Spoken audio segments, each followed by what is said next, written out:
สบายดีมื้อนี้วันที่19เดือน5 2025ถือว่าปฏิบัติการพิเศษทางทหารของรัสเซียยูเครนสืบต่อเนาะก็ถือว่าเราเห็นกันแล้วเดี๋ยวนี้เนาะโลกมีการเปลี่ยนไปเพราะว่ามื้อนี้ประธานาธิบดี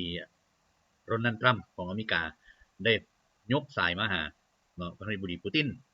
หลังจากที่การเจรจาอยู่ในอิสตันบูลเนาะบ่เกิดผลเนาะเพราะว่าหยังเพราะว่าฝ่ายอุกราอินเอิ้นว่าบ่ยอมถ้าบ่ได้เจรจากับประธานาธิบดีปูตินเนาะซึ่งประธานาธิบดีปูตินเองก็บอกแล้วว่าทุกการเจรจาเนาะมันก็ต้องมีคณะมีหยังก่อนไปเกี่ยมเอกสารเพื่อได้เซ็นสัญญา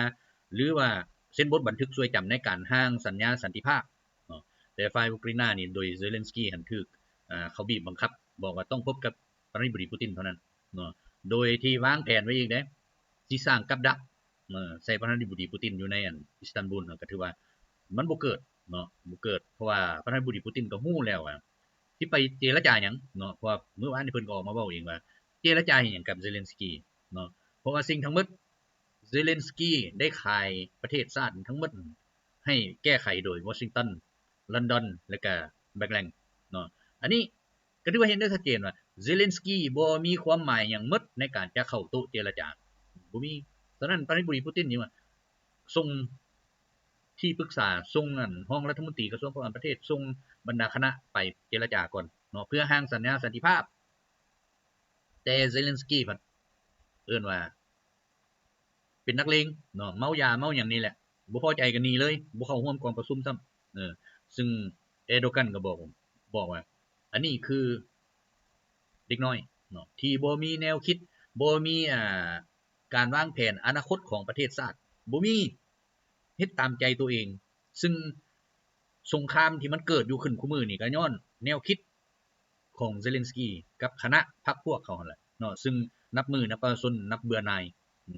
บ่อยากให้ความสนใจแล้วเดี๋ยวนี้แต่เฮ็ดหยังบ่ได้เพราะว่าอำนาจอยู่ในมือเขาเนาะฉะนั้นอันนี้จึงเกิดมีการโทรศัพท์ของประธานาธิบดีทรัมป์เนาะมาหาประธานาธิบดีปูตินซึ่ง2ฝ่ายร่วมกัน2ชั่วโมงปัญหาสำคัญสุดก็คืออเมริกาแม่นอยากให้มีการเจรจาสันติภาพเนาะในขอบเขตทั่วโลกนี่แหละโดยเฉพาะอุกราอินนี่เนาะซึ่งประธานาธิบดีปูตินก็บอกบ่มีปัญหาเนาะพวกเฮาพร้อมอยู่เสมอพร้อมอยากได้เงื่อนไขแนวใดอยากเฮ็ดแนวใดแล้วมันพากันสร้างขึ้นมาบทนั่นน่ะเฮามีคณะกรรมการของเฮาแล้วสิมาขอนำเฮาโลดเฮาก็ตัดสินใจบ่ได้เนาะก็ต้องให้คณะกรรมการเป็นผู้ปรึกษาหารือวางแผนวางหยังสิเฮ็ดแนวใดเนื่องในสัญญาสันติภาพเนาะแม่นพวกเฮาพร้อมอีกอย่างเป็นหยังทำจึงยกหูหาประธานาธิบดีปูตินเพราะว่าทำฮู้แล้วว่าเดี๋ยวนี้นี่รัสเซียเป็นตัวยืนที่สำคัญที่สุดอยู่ในโลกเนาะ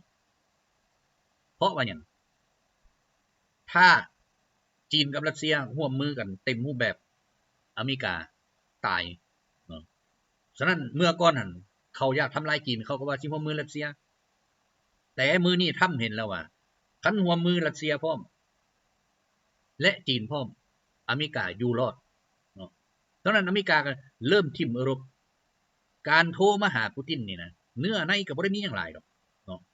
มีแต่บอกว่าพวกเฮาจะต้องร่วมมือสร้างสันติภาพประธานาธิบดีปูตินก็โอเคบ่มีปัญหาเนาะสันติภาพ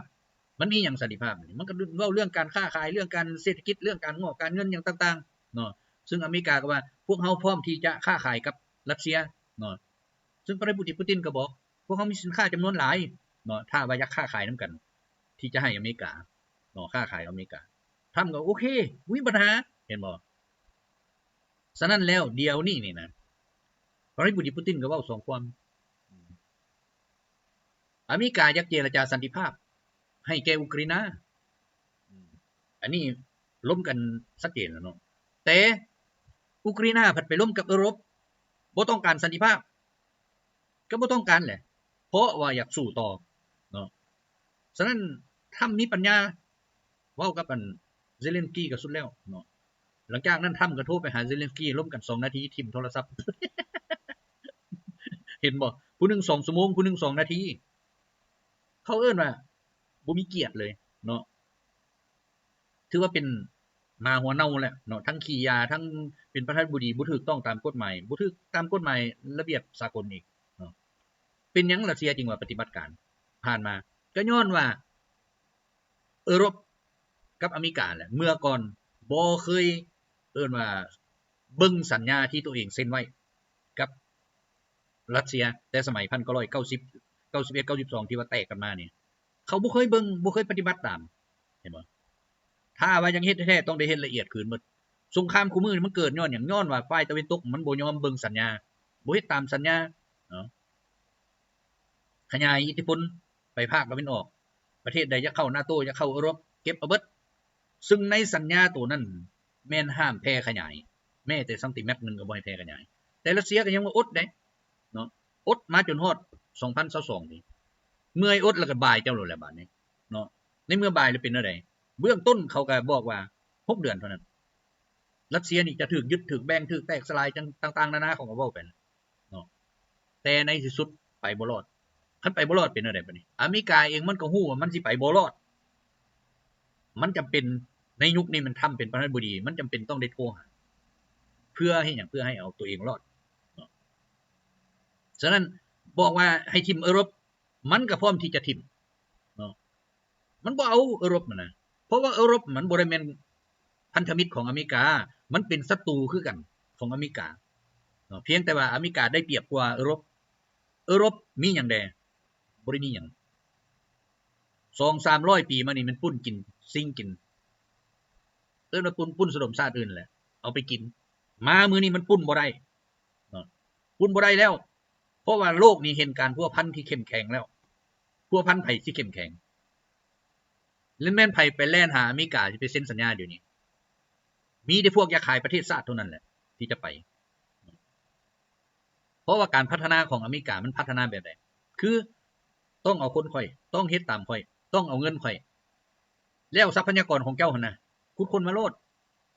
ข่อยละพิมพ์เจียให้เจ้าเห็นบ่เศรษฐกิจ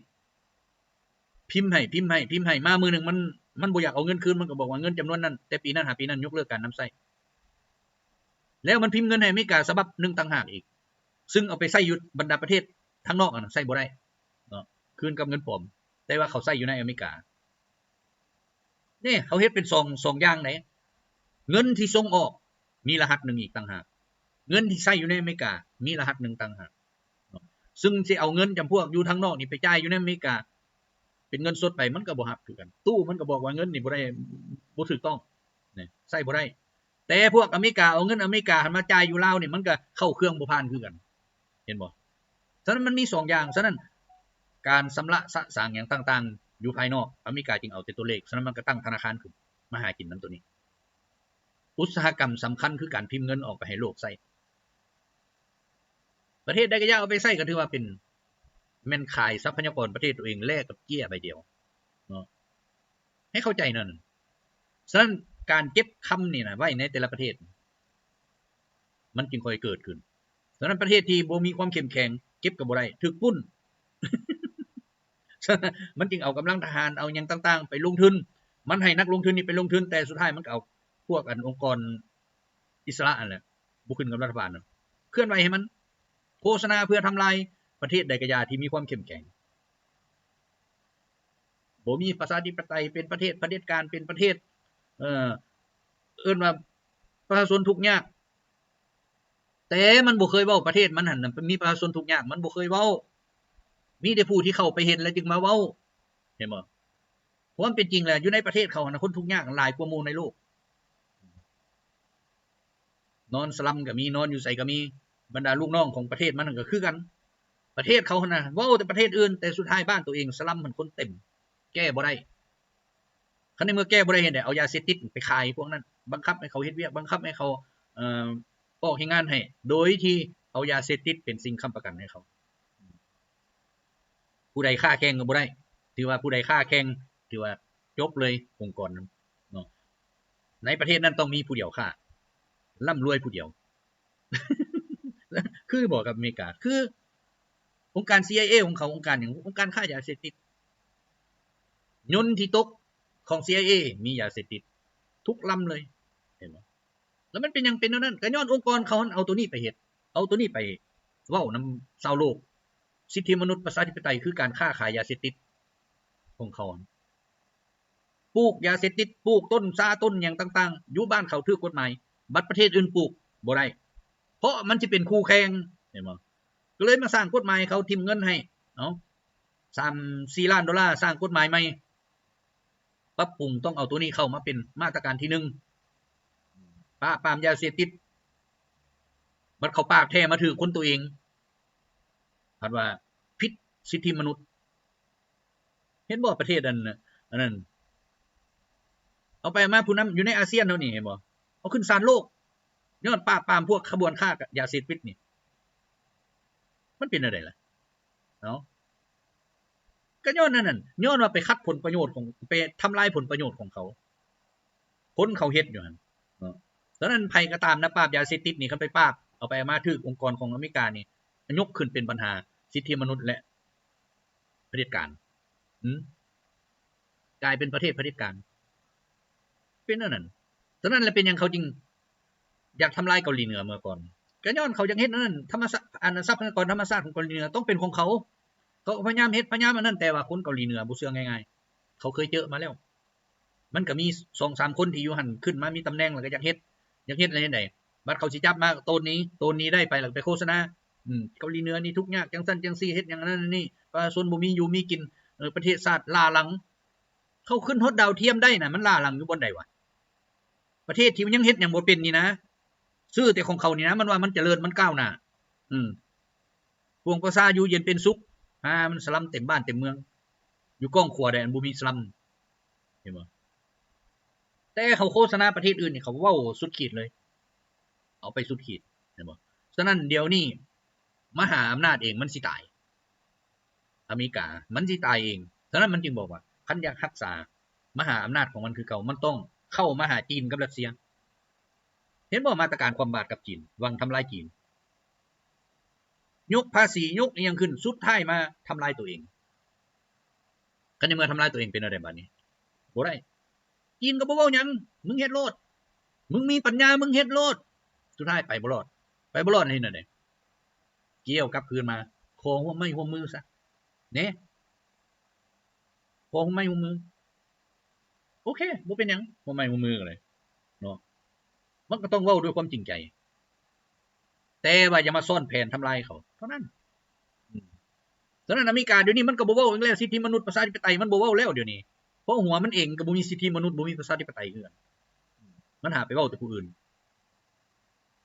แล้วบัดนี้มาเว้าเรื่องยุติสงครามบอกว่ารัสเซียนี่เฮ็ดสงครามฆ่าคนจังซั่นจังซี่รัสเซียปราบฟาสซิสต์พวกที่มาฆ่าพลเมืองรัสเซียนี่ฆ่าคนรัสเซียนี่ฆ่าผู้ที่เว้าภาษารัสเซียนี่ต้องได้ปราบให้มันหมดไปสุดท้ายมาเป็นไผเดือดร้อนอเมริกาเดือดร้อนเพราะว่าหยังไปฆ่าคนมันเด้คนที่มันสร้างไว้เด้สุดท้ายบัดรัสเซียเว้าคืนพวกเจ้าว่าพวกเจ้าต้องการสันติภาพแม่นบ่แล้วเป็นหยังอยู่ปาเลสไตน์น่ะนะเอาลูกบ่มไปทิ่มใส่คุมือในหั่นก็มีอเมริกาพร้อมเอาไปทิ่มลูกเด็กเล็กแดงหันตายตะพึดตะพืออยู่อันนั้นว่าสันติภาพแล้วอยู่มามื้อนึงสิมาให้รัสเซียให้ยุติการปฏิบัติการพิเศษมันเป็นไปบ่ได้รัฐมนตรีกระทรวงการต่างประเทศรัสเซียลาโรฟก็ยังออกมาเว้าแล้วถ้าหากว่าพวกตะวันตกกับอเมริกานี่นะพวกที่สนับสนุนกันโกงโลกนี่นะ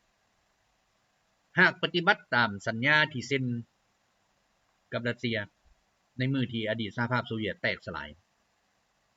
คันปฏิบัติตามตัวนั้นแล้วมันบ่เกิดมื้อนี้เพราะว่าหยังอยู่ในหันเขียนชัดเจนห้ามใช้อาวุธห้ามใช้กำลังห้ามขยายเขตแต่ว่าเขาเฮ็ดมานี่จาก18-19ประเทศกลายเป็น3-40ประเทศในองค์การ NATO ก็เทว่าเจ้าขยายเจ้าละเมิดสัญญาแต่ข้อยก็ยังบ่เว้าหยังละเมิดมาก็ละเมิดแต่ว่าอย่าสู่สร้างความเดือดร้อนให้แก่คนของไผที่อยู่หั่นคนเชื้อชาติรัสเซียแต่ว่าเขาบ่เฮ็ดเพราะว่าพวกนี้มันแม่นไผเป็นนายทุนแน่นอนมันเข้าไปมันก็อยากได้ดินดอนตอนหญ้าอยากได้ทรัพยากรธรรมชาติมันต้องเฮ็ดวิธีใดก็อย่าเอาเงินจ้างรัฐบาลจ้างผู้ที่มีอำนาจหั่นเปลี่ยนแปลงกฎหมายเปลี่ยนแปลงรัฐธรรมนูญเฮ็ดแนวใดสิได้รับใช้ให้เขานะ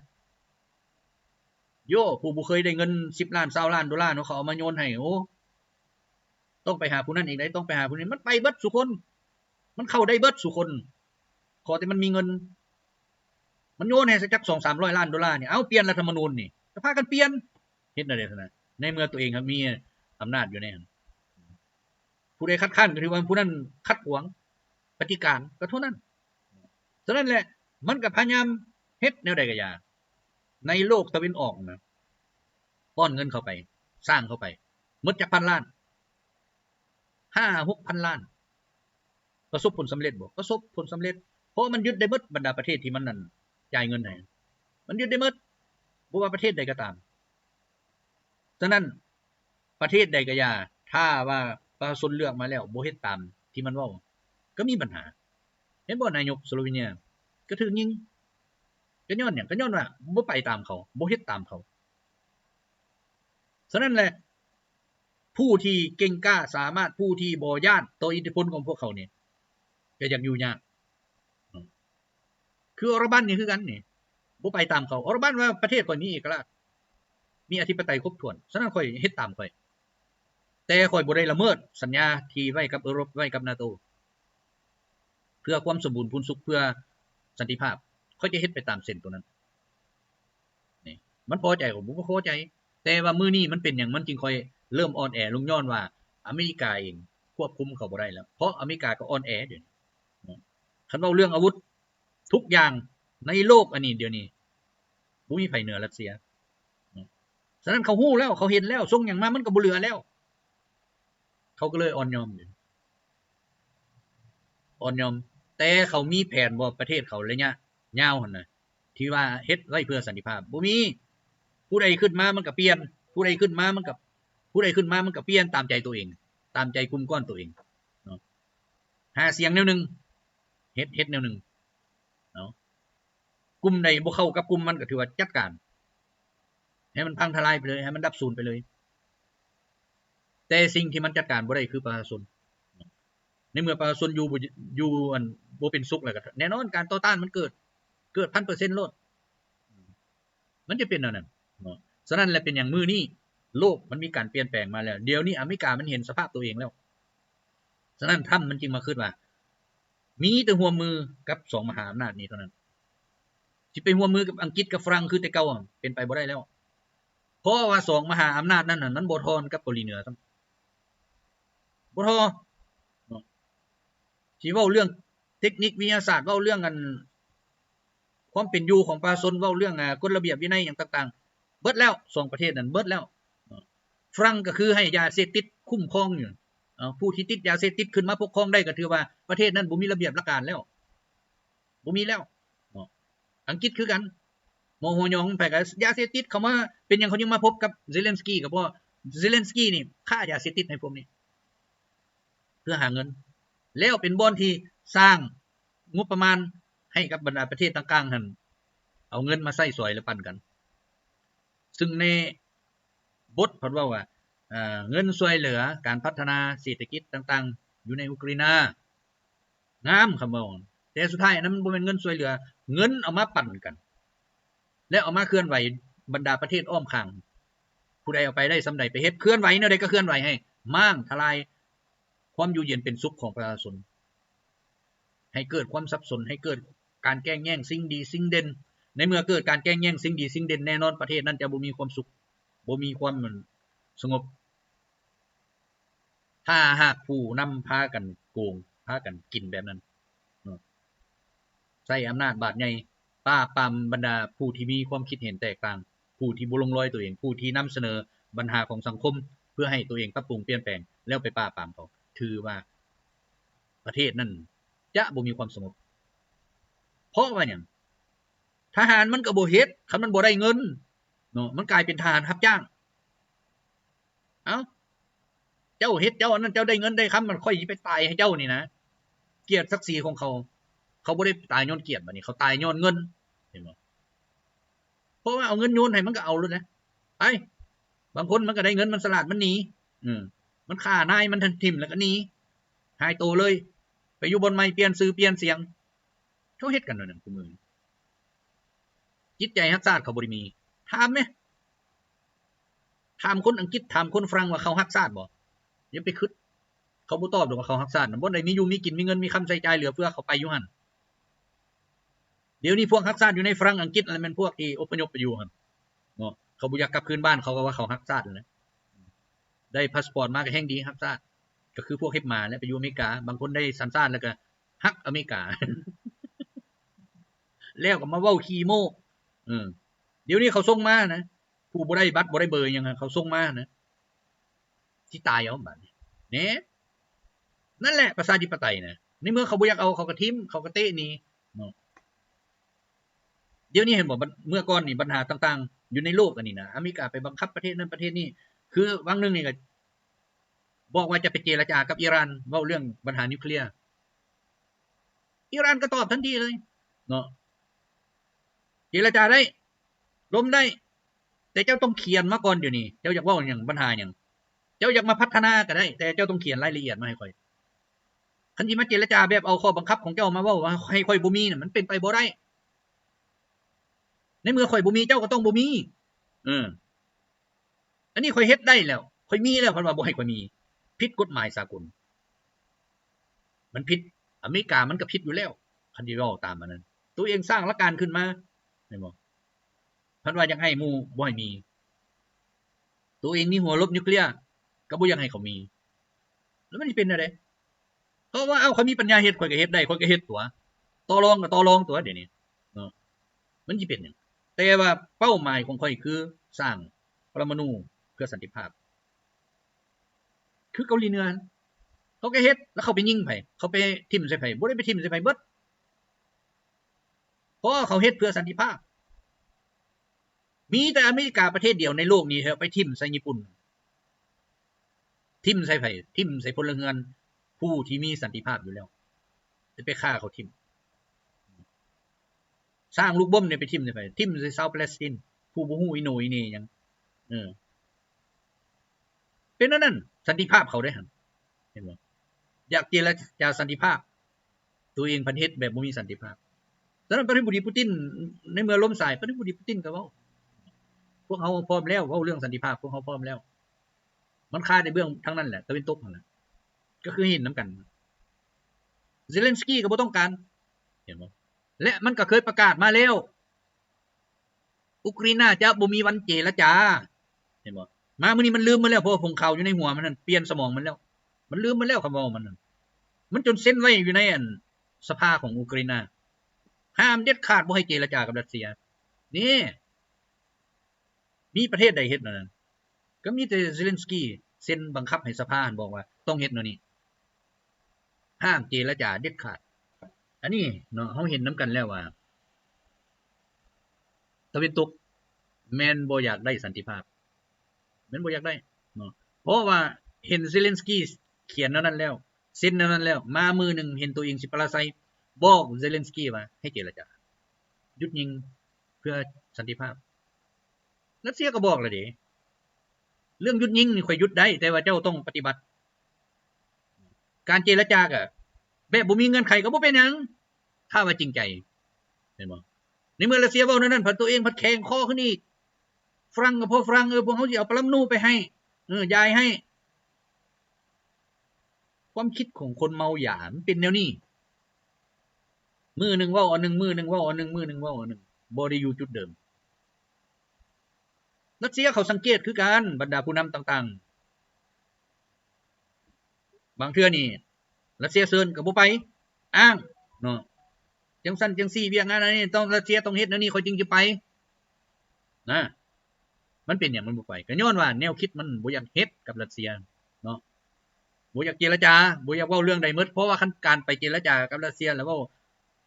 พวกนี้บ่มีขี้หมูขี้หมาพวกนี้อ่อนแอบ่อยากได้ยินคำเว้านั้นบ่อยากได้ยินก็บ่เป็นหยังรัสเซียก็ว่าบ่เป็นหยังบ่อยากเจก็บ่เจไปเฮ็ดหยังเพราะก่อนการเจรจาทุกอย่างมันก็ต้องมีคณะไปเจแล้วได้ข้อมูลข่าวสารหยังต่างๆแล้วมาเขียนลงในสัญญาเพื่อไปกวดกันทั้งสองฝ่ายต้องได้กวดกันอันนี้อยู่ซื่ออยากไปพบผู้นำอยากไปเว้าปูตินก็บ่แม่นค่อยเป็นผู้ตัดสิน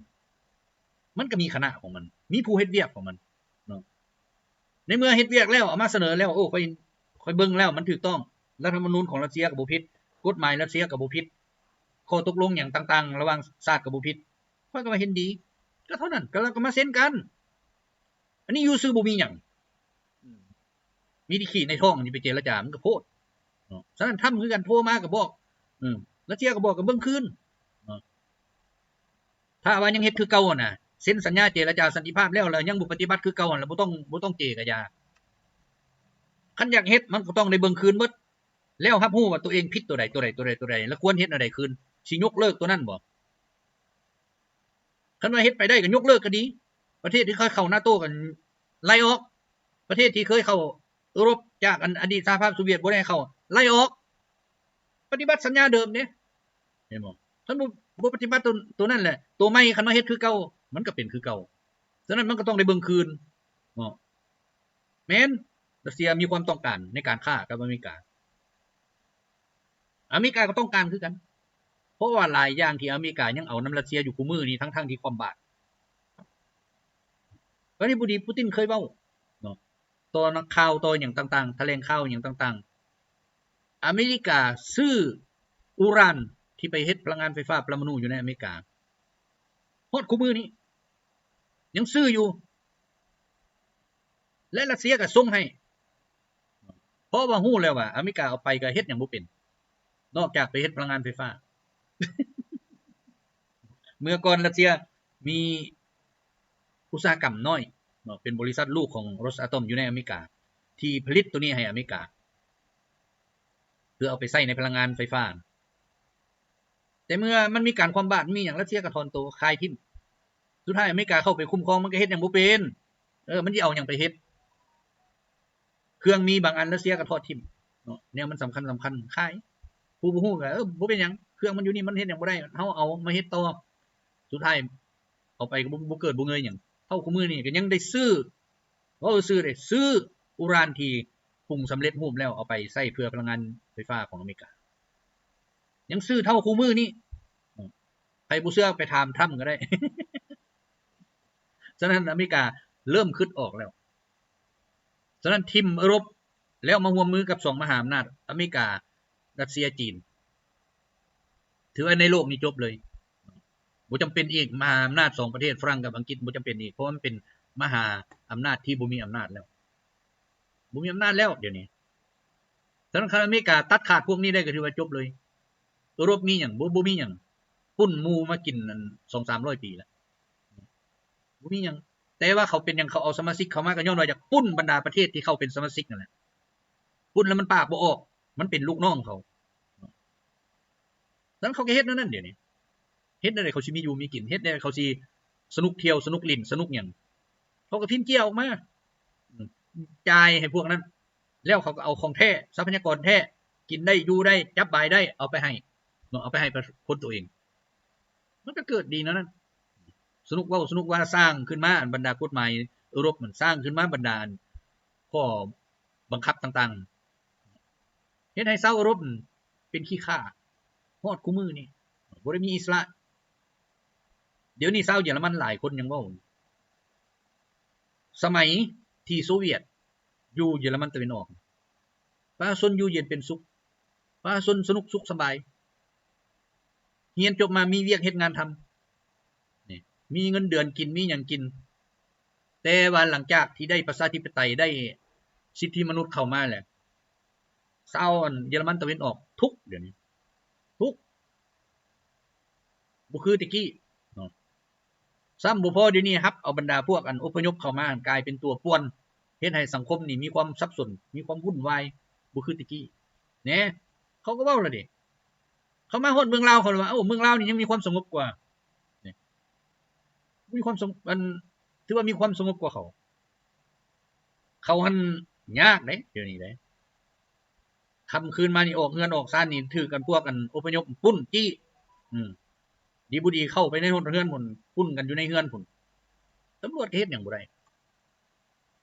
เป็นอย่างนั้นซุมื้อนี้นะเนาะบ่ว่าอยู่ประเทศใดทั้งอเมริกาอังกฤษฝรั่งหยังต่างๆเกิดเรื่องแนวนี้หมดแล้วบรรดาเจ้านายเขาสนใจบ่ได้สนใจเขาไปตีกอล์ฟ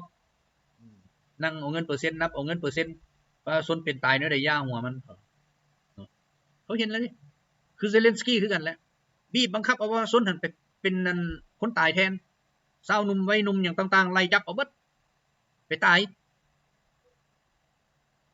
เดี๋ยวนี้ฮอดบ่มีผู้สิเอาศพส่งคืนพ่อแม่พี่น้องหยังหมดหายสาบสูญแต่เขาก็ตัวว่าซนเขามันยังอยู่สนามรบมันบ่เป็นหยังยังมีชีวิตการเป็นอยู่ที่ดีตัวเห็นบ่ความเป็นจริงมันเป็นนั่นปุ๋ยใส่แผ่นดินแล้วแต่ว่าเขาก็เบิกเงินกินแล้วบรรดาเจ้านายก็ได้เอาไปให้ครอบครัวก็ให้บ่ดีบ่ดีคันเงินหลายได้ก็ค่าครอบครัวทิ่มบ่ให้มันก็เอาไปเองเชิญลูกเชิญเมียเขาเข้าไปรับเงินแทนผัวรับเอาเงินแล้วออกกันไปเขาก็จับขึ้นรถเอาไปเบิ่งศพผัวไปฮอดแล้วก็ยิงทิ่มได้เงินแล้วเด้เขาเฮ็ดกันแนวนั้นเดี๋ยวนี้บ่ได้มีความเป็นธรรมบ่ได้มีความหยังทั้งหมดบรรดาองค์การสิทธิมนุษย์นั่นก็ถือว่าปิดปากเงียบเดี๋ยวนี้เพราะว่าเฮ็ดหยังบ่ได้สิทธิมนุษย์เอิ้นว่าปล่อยให้ตายเลยแม่นไผกล้าไปเว้าเขาเพราะอำนาจอยู่นำปลายปืนเขาฉะนั้นทุกคนปฏิบัติตามบ่ว่าเจ้าเมืองเจ้าแขวงเจ้าหยังต่างๆลงไปตามลำดับได้เฮ็ดตามหมดบ่เฮ็ดเขาก็ฆ่าทิ่มเห็นบ่คืออยู่แคว้นซาปารุเซียนี่รัสเซียยึดเอาส่วนหนึ่งกำลังตีกำลังบุกกำลังปลดปล่อยไปเทื่อละนิดกันหน่อย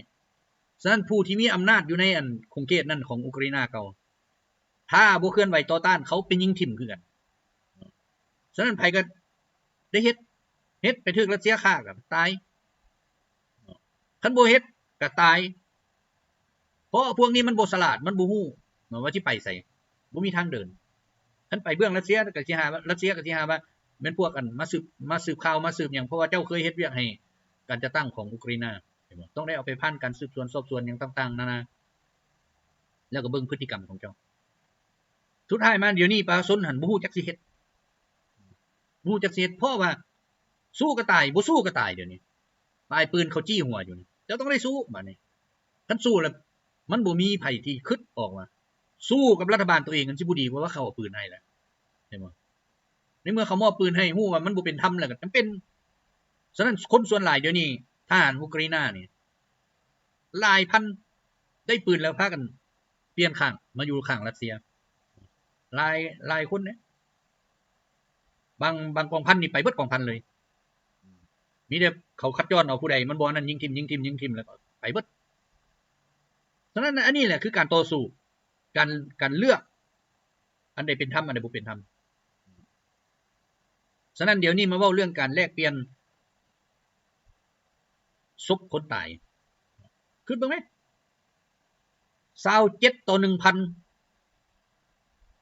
เบื้องอุกราอีอเมริกา NATO ตายเป็นพันเบื้องรัสเซียตาย27ถือว่าแลกเปลี่ยนศพอันนี้จำเป็นแล้วบาดนี้เซเลนสกี้มาเว้าอีกการเจรจากับปูตินนี่ต้องให้แลกซะเลยสัก1,000 ต่อ 1,000รัสเซียก็ว่ามันบ่มีทางสิไปเว้ากันแนวนั้นได้มันต้องเบิ่งเงื่อนไขว่า1,000 คนที่ค่อยจับมานี่นะเขาพร้อมที่จะไปนํเจ้าหรือบ่ต้องได้ถามความเห็นเขาอีกอันนี้บ่ได้คนค่อยต้องเอาคืนค่อยบางเทื่อใน1,000 คนน่ะมีแต่100 คนอยากคืนอีก900เขาบ่คืนนั่นนี่ซะนะบัดคนของค่อย 1,000 นึงอยู่ในนั้นเขาอยากมาเบิดบัดนี้1,000 ต่อ 1,000แต่ว่า1,000นั่นเขาบ่อยากไปเดี๋ยวนี้เฮ็ดแนวใดซะนะมันก็บ่ได้เห็นบ่ฉะนั้นการแลกเปลี่ยนเดี๋ยวนี้มันต้องเบิ่งความสมัครใจของผู้ที่จะถูกแลกเปลี่ยนมันเป็นแนวนั้นบ่แม่นว่าโอ้ถือพาสปอร์ตอุกราอีต้องส่งคืนให้เจ้าแต่เขาบ่อยากไปนะเดี๋ยวนี้เขาฮู้ว่าไปแล้วมันตายนะเดี๋ยวนี้นะเนาะเพราะว่าเจ้าบ่ได้เฮ็ดเพื่อเขานะเจ้าเฮ็ดเอามาเพื่อฆ่าเขาทิ่มเพื่อเอาไปกอบโกยเป็นของเงินของตัวเองนะเขาฮู้แล้วเดี๋ยวนี้ฉะนั้นมาตายคู่มือนี่มันพวกทหารรับจ้างของยุโรปของอเมริกาที่จริงก็ว่าทหารรับจ้างแต่ที่ในความเป็นจริงมันบ่แม่นทหารรับจ้างแม่นกองทัพอเมริกาอังกฤษฝรั่งเยอรมันหยังต่างๆแหละเข้ามาเพราะกองทัพมันก็ได้เงินแล้วเงินเดือนที่เบิกให้ก็เอิ้นว่าเงินค่าจ้างหลายคนบ่ฮู้นี่ได้ว่ากองเจ้าไปประจำการหั่นเด้อแล่นมาฮอดชายแดนโปโลยเข้ามาโปโลยส่งเข้าอุกราอีบัดสิกลับคืนกลับบ่ได้ฮู้ว่าตัวเองตกอยู่อุกราอีกลับบ่ได้มึงต้องไปตายอย่างเดียวต้องไปตีอย่างเดียวคันสิกลับสิยิงทิ่มนะ ฉะนั้นเขาต้องได้มาตายเดี๋ยวนี้เนาะฝรั่งกับคนกันมายั่วทหารมาฮอดชายแดนบอกว่าไปเข้าปฏิบัติการอยู่โปโลยออกจากโปโลยใส่รถมืดไปแล้วก็ไปเลยเข้าไปฮอดอุกราอินาพุ่นจนฮอดหน้าสนามรบหลายคนเสลยซึกนี่บ่ฮู้ว่าตัวเองไปฮอดได้แนวใดเพราะการเคลื่อนคือไปกลางคืนแล้วเสียฮู้ดิเพราะจับได้มาแต่ละบักมันเว้านั่นน่ะหมดถูกมาได้แนวใดมาได้แนวใดเนาะทหารฝรั่งอังกฤษมาแบบใดทหารเยอรมันมาแบบใดบางคนเขาก็บ่ยิงมาฮอดแล้วก็เห็นลูกปืนตกลี่ไว้จนทหารรัสเซียมาใกล้ก็ยกธงขาวขึ้นให้เขาจับเป็นนั่นน่ะฉะนั้นมันบ่มีวันชนะโลกตะวันตกสิมาเอาชนะโลกตะวันออกมันเป็นไปบ่ได้เฮ็ดมาคันเก่งละมาโลดเนาะเก่งก็สู้กับอันรัฐบาลอเมริกาบ่ให้เขาส่งตัวมาลาว อันนี้ขอหัวเด้อเป็นจังได๋ชีวิตน่ะสุขสนุกสุขสบาย ถือเขาเตะกลับบ้านโอ้ยฉะนั้นจะปากแข็งการที่ไปอยู่เป็นขี้ข้าเขาน่ะตัวเองบ่มีสิทธิ์อำนาจอธิปไตยอันใดนะแล้วบ่ต้องเว้าใหญ่คันเขาเตะมาคืนน่ะนะอายบ่แม่นหยังดอกความเป็นมนุษย์บ่มีความเป็นชาติบ่มีแต่ว่าคันบ่มีความอายน่ะก็อย่าเนาะเขาเอิ้นว่าคนบ่มีเกียรติบ่มีศักดิ์ศรีฉะนั้นจึงลดตัวไปเป็นเทพหมาเนาะเอ้ามาเบิ่งปฏิบัติการพิเศษเนาะนับแต่มื้อวันที่17หาวันที่19นี่ก็ถือวันที่17นี่ฆ่าตายไปทั้งหมด 1,345 บักอยู่ในเขตอันดินแดนอันที่ยึดใหม่นั่นแหละเนาะเพราะบ่ทันได้ปลดปล่อยหมดมีแต่อยู่อันลูกานส์เนาะและอยู่ในนี่เขตภาคเหนือถือว่าแม่นทหารที่อยู่ในแคว้นซุ่มแคว้นคาโกฟเนาะรัสเซียก็ยึดไปเทื่อละหน่อยน่ะเพราะว่าหลายคนออกมาบอกว่าคาโกฟคือรัสเซียเนาะยังโอเดซ่าบ่ทันได้เฮ็ดหยังย้อนว่าโอเดซ่าเป็นเมืองที่งามมีประวัติศาสตร์ยาวนานท่านสิไปทำลายก็มันทำลายประวัติศาสตร์ตัวเองแต่เซาโอเดซ่าก็ออกมาบอกแล้วเดี๋ยวนี้โอเดซ่าคือเมืองของรัสเซียเนาะฉะนั้นบ่จำเป็นตีป้าไปย้อนก่อนเนาะตีอยู่เขตที่มันมีทหารอเมริกา NATO หลายๆนี่ตีอยู่นี่แหละเนาะวันที่18ฆ่าตายไปทั้งหมด 1,245 บักวันที่19ฆ่าตายไป 1,215 บักเนาะรวมทั้ง3มื้อนี่ตายไป 3,805 บักอันนี้ก็ถือว่าเห็นกันชัดเจนเนาะบ่มีวันชนะบ่มีเพราะเดี๋ยวนี้การโจมตีของรัสเซียนี่ส่วนหลายใช้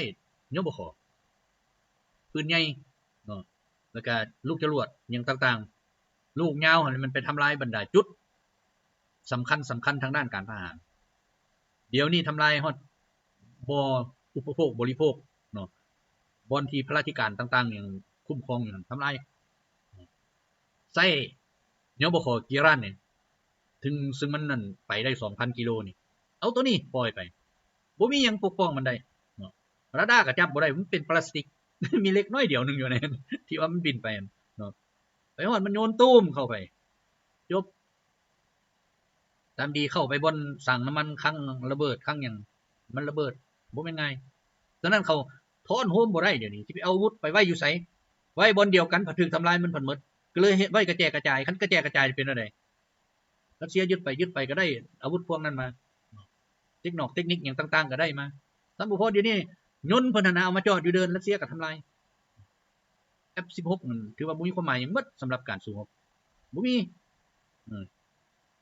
จรวดปาตริออตก็บ่มีอีหยังก็บ่มีแล้วเดี๋ยวนี้บ่มีหยังดังโด่งดังแล้วเนาะแต่มันก็ยังไปโฆษณา F22 F35 อันนั้นมันของล้าหลังที่สุดอยู่ในยุคปัจจุบันบินบ่ได้ติดจักรบ่ได้เพราะว่าคันเขาไปเปิดขึ้นตัดขึ้นเรดาร์หยังต่างๆน่ะเครื่องจักรบ่เฮ็ดเวียกเลยอันนี้อิสราเอลก็เจอมาแล้วฉะนั้นอิสราเอลยังบ่ได้ใช้ F35 นี่บินบ่ได้ F22 นี่บินได้ใช้แต่ F16 กับ F15 บ่เป็นนั่นอันนี้บัดนี้มาเบิ่งตัวเลขเนาะนับแต่มื้อปฏิบัติการมาฮอดมื้อวันที่19เดือน5 2025นี้ยิงยูโนไปทั้งหมด662ลำทำลายเฮลิคอปเตอร์ไปทั้งหมด283ลำทำลายยนต์บุยคนขับไปทั้งหมด 57,718 ลำทำลายรถลูกศรฐานยิงลูกศรทั้งหมด605ชุดทำลายรถตั้งยานก่อสู้รบต่างๆ23,399 คันทำลายรถยิงจรวดหลายลำกล้องไปทั้งหมด 1,563 คันทำลายปืนใหญ่ปืนโคงหน้าดินทั้งหมด 25,028 ชุดทำลายเทคนิคพิเศษทางทหารและพาหนะขนส่งต่างๆ 35,668 ชุดเนาะก็ถือว่าเป็นนั้นเอ้า มื้อหน้ามีหยังจะมาเว้าสู่ฟังต่อเนาะมื้อนี้ขอให้ทุกท่านสบายดี